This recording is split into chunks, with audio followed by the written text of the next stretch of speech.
ಸಾಧನೆ ಅನ್ನೋದು ತೆಗ್ದಂಗೆ ಬರ್ತಾನೆ ಇರ್ತದೆ, ಮುಗಿಯೋದಿಲ್ಲ.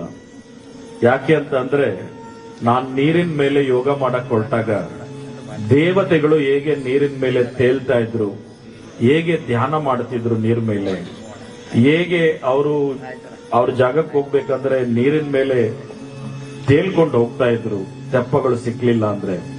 ಇದನ್ನ ಮಾಡ್ಲಿಕ್ಕೆ ನನಗೂ ಬಹುಶಃ ಸಂಶೋಧನೆ ಮಾಡ್ಲಿಕ್ಕೆ ಸುಮಾರು ವರ್ಷಗಳು ಆಯ್ತು. ಅದರಲ್ಲಿ ಒಂದು ಪುಸ್ತಕನೂ ಆಗಿದೆ, ಜಲಯೋಗ ಅಂತ, PhD ಆಯ್ತು.